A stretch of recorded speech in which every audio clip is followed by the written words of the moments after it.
जिसके पैरों में विमाई फटी ही नहीं, वो पीर पराई क्या जाने। और जिसने बेटी को जन्म दिया ही नहीं, वो बेटी की विदाई क्या जाने। अब किसी की बेटी विदा हो रही है, अब वो बाप रो रहा है बेटी के लिए और माँ रो रही है, बेटी विदा हो रही है। अब ये बेटी विदा हो रही है, ये बात तो बेटी के माँ बाप ना जानेंगे, जिसकी बेटी है ही नहीं वो इस दर्द को कभी फील कर सकता है?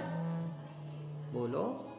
कुछ चीज ऐसी हैं जो सबके लिए नहीं है। बेटी जिसकी है वही बाप जानेगा कि बेटी क्या होती है। जिस बाप की बेटी है ही नहीं, वो बाप क्या जाने बेटी क्या होती है।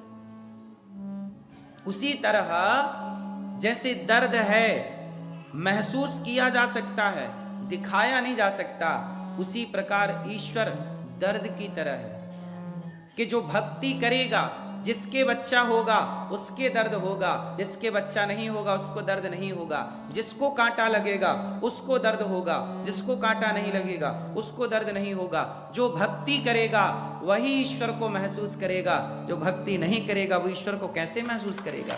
जो भक्त प्रहलाद को उनके पिता ने पूछा, कहाँ है तेरा भगवान, क्या इस खंबे पे तेरा भगवान है?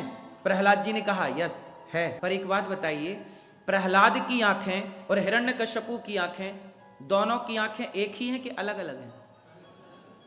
क्या अंतर है? ईश्वर को देखना हो तो हिरण्यकश्यपु की आंखों से ना दिखेगा, जब जब ईश्वर पत्थर में नजर आएगा तो प्रहलाद की आंखों से ही नजर आएगा। अब